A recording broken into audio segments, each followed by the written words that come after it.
Hello students. आज अपने करते हैं ब्लड प्रेशर, रक्तदाब।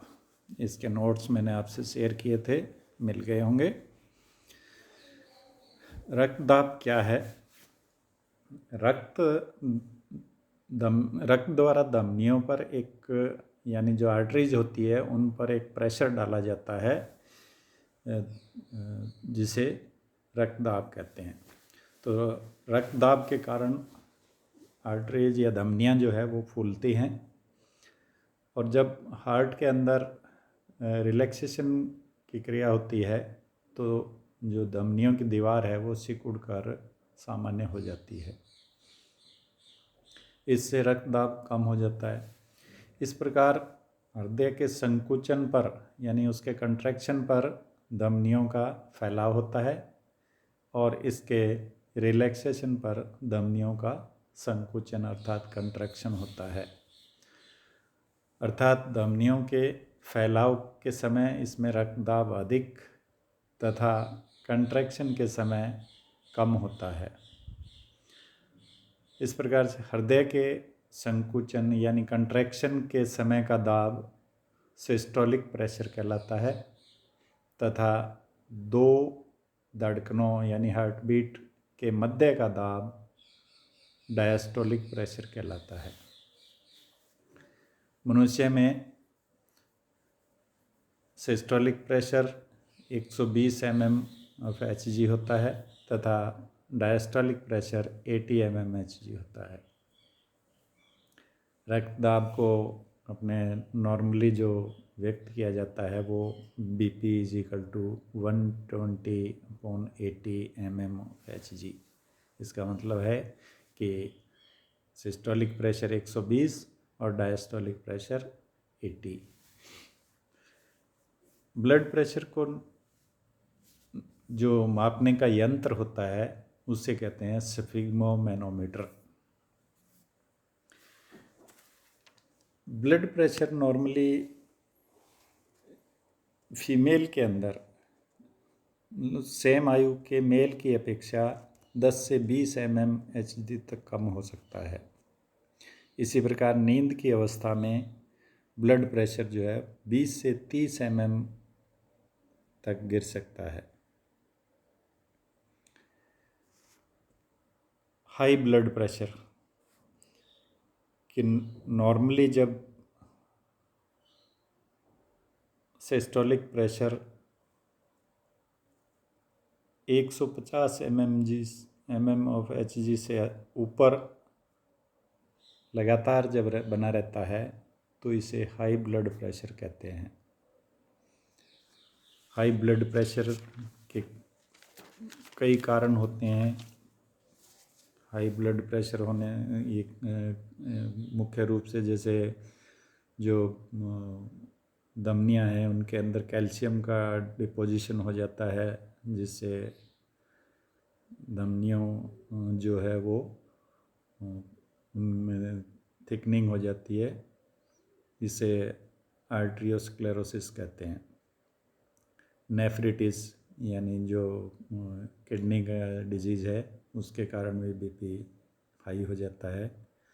इसके अतिरिक्त जैसे ओवर ईटिंग, अधिक खाना, या शारीरिक या सामाजिक या व्यापारिक कोई स्ट्रेस होता है किसी तरह का, तो उसमें उससे BP जो है वो बढ़ जाता है।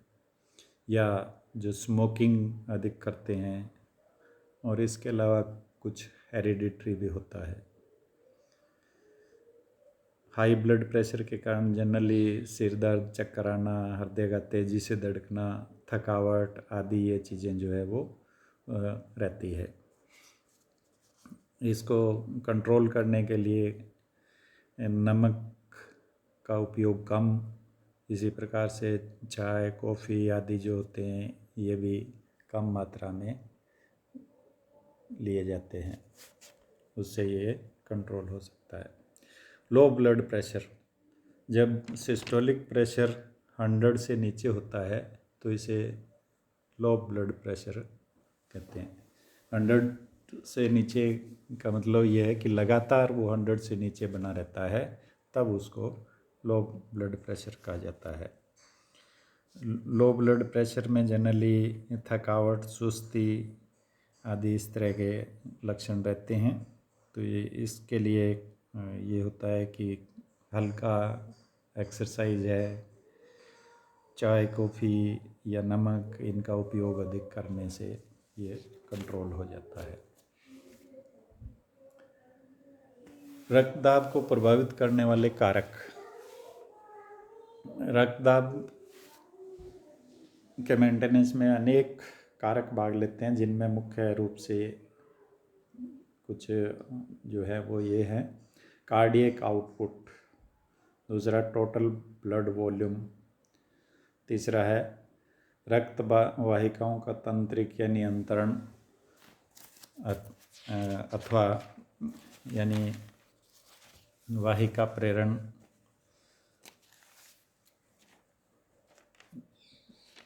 चौथा है धमनियों की प्रत्यास्थता यानी इलास्टिसिटी, पांचवा वेनस रिटर्न और छठा हार्मोन्स। तो कार्डियक आउटपुट को लेते हैं कि कार्डियक आउटपुट क्या है।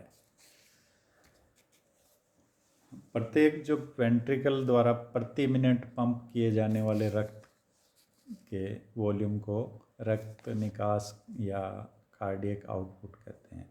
यह लीटर पर मिनट में व्यक्त किया जाता है। कार्डियक आउटपुट बराबर heart rate into stroke volume. Heart rate normally अपने इसको 72 माना जाता है। स्ट्रोक वॉल्यूम कि एक बार में यानी एक बीट के अंदर कितना ब्लड का वॉल्यूम धकेला जाता है, उसको स्ट्रोक वॉल्यूम कहा जाता है।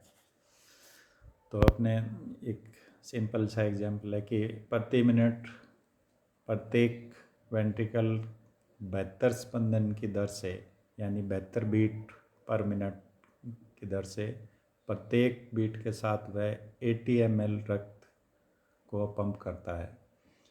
तो 72 बीट है और एक बीट में 80 ml ब्लड जो है वो पंप किया जाता है। तो इस प्रकार से कार्डियक आउटपुट कितना होगा? 72 इंटू 0.08 लीटर पर बीट, यानी 80 ml को अपने लीटर में कन्वर्ट कर दिया है। तो कार्डियक आउटपुट इसका होगा 5.7 लीटर पर मिनट। तो ये कहलाता है कार्डियक आउटपुट। तो इस पर डिपेंड करता है कि प्रेशर कितना डेवलप होता है। टोटल ब्लड वॉल्यूम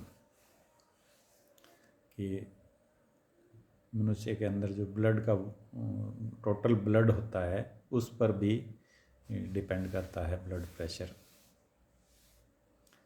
रक्तदाब के लिए रक्त वाहिकाओं में रक्त की पर्याप्त मात्रा परिसंचरणशील होनी चाहिए। यदि परिसंचरण तंत्र में रक्त का आयतन बढ़ जाए तो वाहिकाएं अति विस्तारित ओवर स्ट्रेच हो जाएगी और दाब बढ़ जाएगा।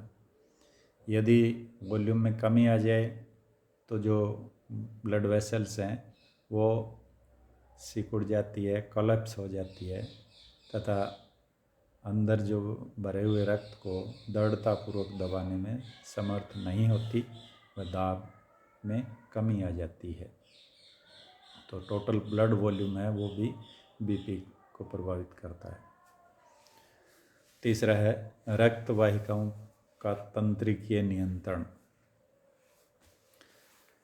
मस्तिष्क के मेडुला ऑब्लांगेटा में हार्ट रेट सेंटर पाया जाता है। ये अपने पहले उसमें पढ़ा था।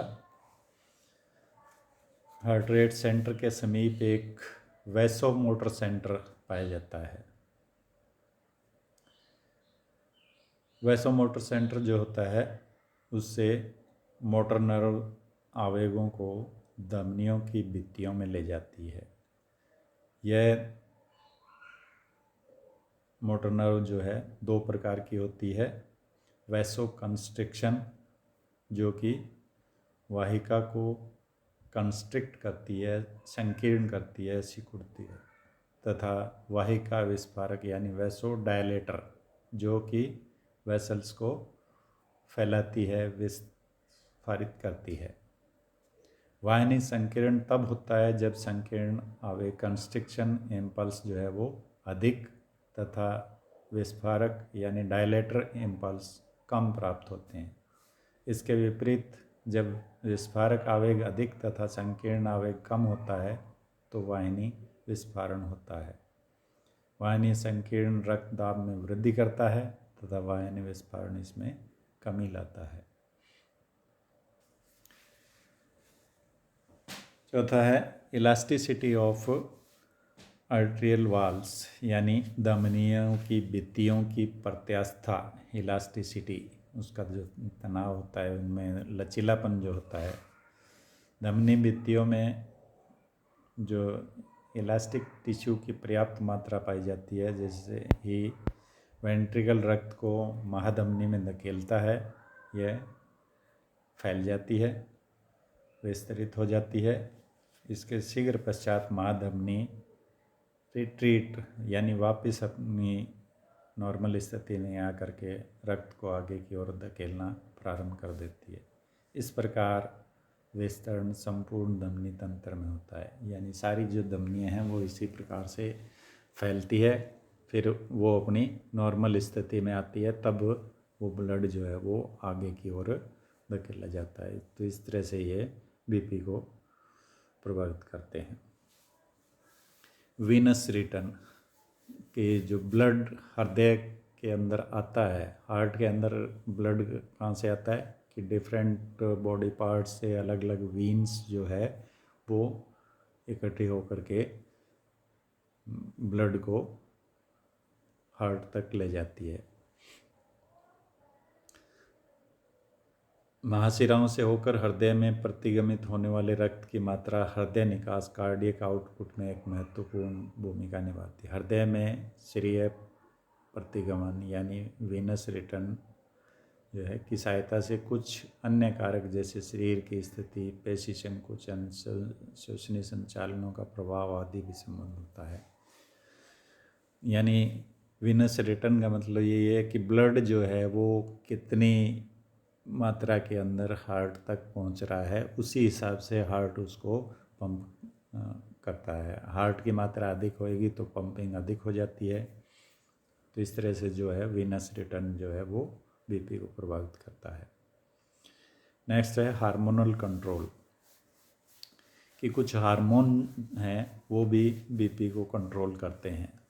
इनमें कुछ जो मुख्य हार्मोन है वो है एड्रिनल ग्लैंड के मेडुला से सीक्रेट होने वाले एड्रिनेलिन और नॉर एड्रिनेलिन। ये दोनों हार्मोन जो है वो वैसो कंस्ट्रिक्शन की तरह कार्य करते हैं, यानी वेसल्स जो होती है, ब्लड वेसल्स जो होती है वो इनसे कंस्ट्रिक्ट हो जाती है, जिससे रक्त दाब इंक्रीज हो जाता है, बढ़ जाता है। तो ये ब्लड प्रेशर को प्रभावित करने वाले कारक हैं। आज के लिए इतना। Thank you.